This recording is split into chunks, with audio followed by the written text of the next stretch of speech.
신과 나눈 이야기 시리즈 내일의 신의 페이지 127페이지입니다. 자, 공공장소에서의 이러한 음식과 음주의 금지는 파키스탄의 이슬람교도와 이슬람교도가 아닌 주민뿐만 아니라 외국인에게도 적용됩니다. 그 법령은 1981년 파키스탄의 군사 독재자 모하메드 지알 얼-학 장군이 이 논란의 여지가 많은 파키스탄의 이슬람화 정책의 일환으로 처음 시행한 몇몇 형벌 중에 하나인데, 그 중에는 간통죄는 돌로 쳐서 죽여도 좋다는 내용과 도둑질은 손을 절단하고 음주는 태형에 처한다는 내용이 포함되어 있습니다. 이런 법령들이 이슬람 법률 및 도덕 법전이면서 여러 이슬람 국가의 법이기도 한 시아리아에서 나옵니다. 그것은 평이하고 단순한 종교적인 법입니다. 서기 1세기의 유대교 관례 법규집인 할리카도 역시 그러해서 이런 명령이 영향력을 오늘날 이슬람의 민법으로 느낍니다.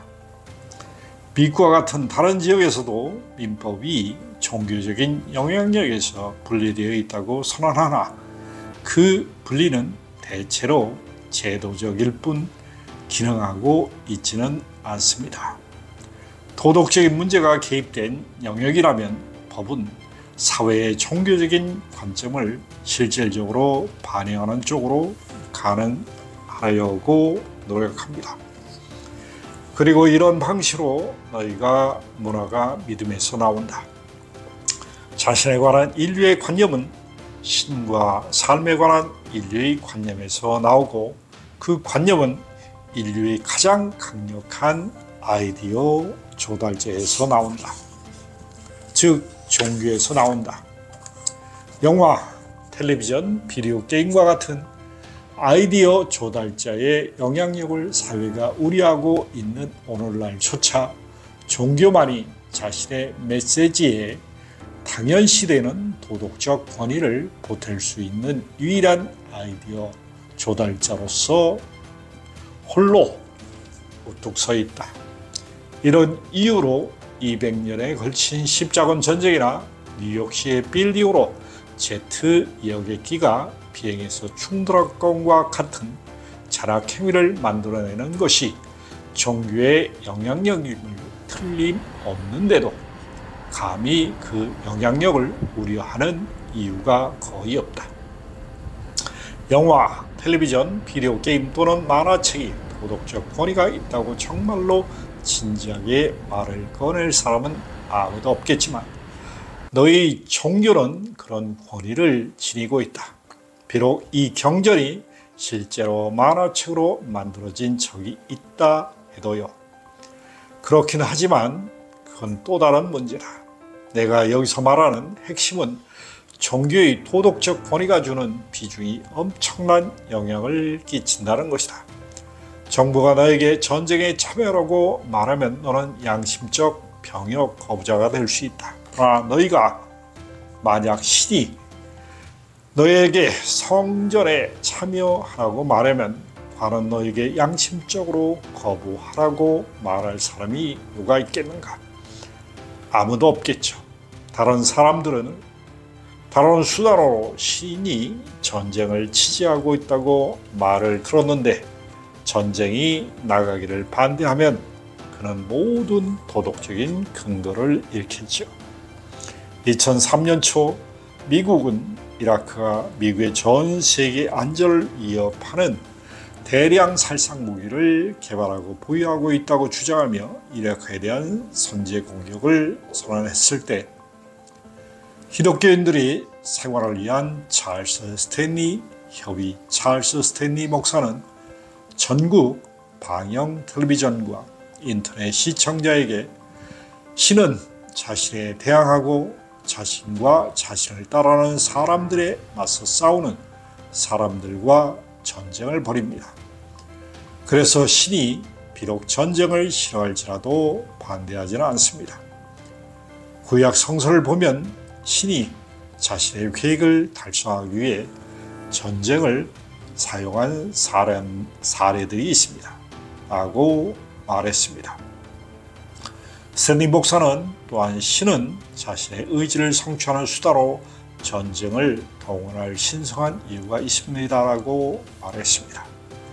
그리고 자신의 의견과 달리 생각할 사람이 있을까봐 그 목사는 계속해서 전쟁에 관한 많은 다른 의견과 철학보다 가장 중요하게 고려해야 할 점은 신의 관점입니다. 성서 전반에 걸쳐 신은 신성한 이유로 전쟁을 선호하며 때때로 자신의 의지를 실현하기 위해 전쟁을 사용하고 증거가 있습니다. 라고 선언했습니다. 저는 이 인용물을 처음 읽었을 때 경악했습니다. 저는 그 인용물이 맥락을 벗어나서 그 목사의 관점을 잘못 대변한다고 생각했죠. 그런데 그게 아니었습니다. 저는 문제의 그 설교 테이프와 그 내용을 글로 담은 사본을 함께 주문했습니다. 스탠리 목사가 언급한 그 전체의 원문은 무시무시한 방식으로 분명한 용어를 써서 수백만 명의 사람들의 어제의 신에 관해 믿고 있는 바를 우리에게 말합니다. 이 기독교 목사가 2003년 2월 17일에 자신이 전국 신도들에게 말했던 것을 들어보는 것이 우리에게 교훈이 됩니다. 저는 모든 사람에게 깜짝 놀랄 전체 내용을 주문하도록 열심히 권했습니다. 만약 당신이 이 놀라운 문서 사본을 원한다면 여기에 홈페이지가 나옵니다. 홈페이지는 생략하겠습니다. 요청을 하면 보내드릴 수 있습니다. 그리고 기독교인만이 신이 전쟁에 나가는 것을 승인한다는 말을 듣고 있는 것은 아닙니다. 물론 이런 관념은 2001년 9월 10일 여객기를 몰고 빌딩으로 진입했던 이슬람 교도들로 하여금 알라신은 위대하다고 외치며 자기 자신과 수천 명의 사람들을 죽음으로 밀어넣을 때 애초에 그렇게 하게 했던 것입니다. 그리고 종교학자 카렌 암스트롱은 신을 위한 전쟁에서 다음과 같이 언급하였습니다. 1980년대 람비 이스라엘 헤스는 집단 학살 토라의 계율이라는 제목의 기사를 발일렌 대학교의 학부에 실었다. 그는 팔레스타인과 유대인과의 관계는 어둠과 빛의 관계와 같고 그들은 아말렉과 같은 문명을 받아 마땅하다고 주장했다.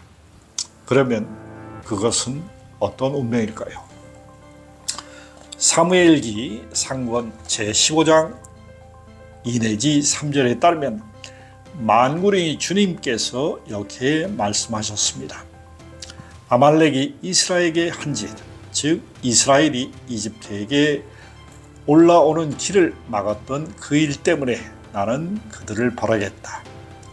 그러니 너는 이제 가서 사정없이 아말렉을 치고 그들에게 딸린 것을 완전히 없애버리라. 남자와 여자, 아이와 젖먹이, 소떼와 양떼, 낙태와 나귀를 다 죽여야 한다. 그래서 사울이 군사를 소집하니 신의 명령을 따를 자가 보병이 20만이었고 유다에서는 장정 1만이었다. 그렇다. 이것이 내가 종교의 가르침이 종교인과 비종교인의 똑같이 심지어 사람들을 전쟁에 내보내는 경우까지도 영향을 끼친다고 말할 때 내가 전달하려는 의미에서 훌륭한 예다. 그리고 가장 최근의 예를 들면 비록 내가 너희 지도자가 전쟁을 선포하기 전에는 지지하지 않았던 전쟁이었다 하더라도 전시에는 너희 국가 지도자를 지지하는 것을 선택사항이 아니라는 거룩한 믿음이 있다. 즉 너희는 전쟁을 지지해야 한다. 신이 그렇게 말씀하신다. 통탄할 일은 반대 의견을 제시하는 사람이 너무나 적어서 인류 사회가 집단으로 자기 파괴적인 행동을 떠맡는다는 것입니다. 게다가 이런 것은 반대 의견을 내지 않는 사람들이 이해 못하는 부분입니다. 또는 충분히 잘 이해하고도 무시하기로 선택하지. 하지만 만약 인류가 그런 거룩한 믿음들을 바꿔야 한다면, 그리고 당신이 말씀하시다시피 이런 것들이 종교에 의해 각각의 인간 문화의 주례 속에서 들어왔다면 어떤 면에서도 인류는 신에게 도전하고 있는 게 아니겠습니까? 그런 것이 바로 다수 종교가 사람들이 생각하기를 바라는 바다. 그들은 그런 행위를 부적절하다고 부르고 배교 행위하고 딱지를 붙일 수 있는 바로 이런 근거에서다. 그건 어떤 국가나 문화에서는 사형으로 처벌받을 수 있죠. 사실이다. 그래서 인간들은 신에게 도전하지 말아야 한다고 믿고 자신이 믿는 바에 도전해서는 안 된다고 믿고 있다. 그들은 어쩌면 무엇보다도 이런 믿음을 믿고 있다. 그거 아세요? 사람들은 비록 자신이 믿는 것이 믿기지 않을지라도 자기가 믿는 것을 믿어야 한다고 믿습니다. 아주 잘 표현했다. 그리고 이것이 많은 사람의 신조다. 즉 너희가 믿는 것은 무엇이든 그것에 도전하지 마라. 그리고 도전하는 자는 누구든지 박해해라. 그러나 이제 우리가 임금님은 벌거숭이라고 선언할 때가 되지 않았나요? 우리가 엄청난 모순 덩어리인 신을 믿고 있음을 언제나 인정할까요? 우리를 사랑한다고 말하면서 또 죽인다고 말하고 창조한다고 말하면서 파괴한다고 말하고 받아들인다 말하면서 거부한다 말하고 보상한다 말하면서 벌한다고 말하고 이롭게 한다고 말하면서 해롭게 한다고 말하고 전체의 전부라 말하면서도 모든 것과 분리된다 말하고 어디에나 계신다고 말하면서도 우리 안에는 없으며 우리가 될 수 없다고 말하는 그 엄청난 모순의 신을, 이것이 어제의 신이요 실제로 존재하는 신과는 아무런 닮을 꼴도 관계가 없는 조물주의 모습이다. 이렇게 완전히 모순되는 믿음들이 신성하다 일컬어지고 세계 종교들의 경전에 자리 잡고 있다. 세상에서 배타적인 종교 단체들의 모든 경전을 한마디로 요약하면 인자하신 악의적인 신으로 칭해도 무방하다. 또는 똑똑한 뉴욕의 편집장이라면 두 얼굴의 신이라 부르길 제안할 수도 있겠습니다. 그럼 그것은 관심을 끌겠죠. 너희가 두 얼굴의 신을 믿는 한 황홀경과 공포를 나란히 만들어낼 것이다. 너희는 두 모습의 화신인 신을 상상하고 신의 형상과 닮은 꼴로 너희가 창조되었다고 자신에게 말함으로써 너희는 그 두 얼굴을 드러낼 수 있는 도덕적 권위를 너 자신에게 부여했다. 너희는 신의 이름으로 사랑하고 미워한다. 그 모순을 보고 그걸 멈추는 것이 너희에게 이로울 것이다. 너희는 신의 이름으로 창조하고 파괴한다. 그 모순을 보고 그걸 멈추는 것이 너희에게 이로울 것이다. 너희는 신의 이름으로 받아들이고 거부하고 보상하고 벌한다.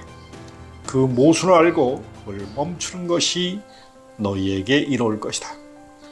너희가 참으로 평화로운 세상을 구한다면 그 모든 것을 멈추는 것이 너희에게 이로울 것이다. 왜냐하면 내가 너희에게 이르나니 신은 아무것도 파괴하지 않고 어떤 것도 거부하지 않으며 보라는 것은 아무것도 없기 때문이다. 그럼에도 너희가 이런 점을 믿고 싶지 않은 이유는 만약 너희가 이 점을 믿는다면 너희 자신이 이런 짓을 할 도덕적 권위를 잃을 것이기 때문이다. 너희 전체 종의 사회적 구조의 안정은 너희가 너희 자신에게 이런 권위를 부여하고 그 권위를 주신 이가 바로 신이라고 주장하는 것에 달려있기 때문이다. 너희는 다른 방도로 살아가는 것을 상상하지 못한다. 그러나 너희가 다른 방식으로 산다는 상상을 시작하지 않는다면 너희는 곧 전혀 살아있지 못할 수 있다. 나는 전에 너희에게 그걸 말했고 다시 한번 일어나니 너희는 너희의 믿음으로 너희 자신을 죽이고 있다. 이제 나는 그것을 너희에게 새로운 방식으로 좀 더 극적인 방식으로 좀 더 직접적인 방식으로 말해주겠다. 어쩌면 너희가 마침내 그 말을 들을 수 있도록 너희의 신이 너희를 죽이고 있다. 자, 9장을 마칩니다. 자, 9장은 종교적인 신에 대한 믿음의 오류가 인류에 얼마나 많은 부작용을 낳았는지, 두려움과 죄의식과 심판과 처벌로 인간 가슴을 얼마나 종교의 오해로 옥죄는가를 설명합니다. 자, 이 내용에 귀 기울이신 분들은 소수입니다. 그리고 자기 가슴을 변화시키는 분들도 소수입니다. 그러나 누군가는 해야 되고 가슴을 변화시키면서 자기 삶을 도약시키고 영적인 진화를 이룰 수 있는 분들이 이 목소리에 귀 기울일 것입니다. 감사합니다.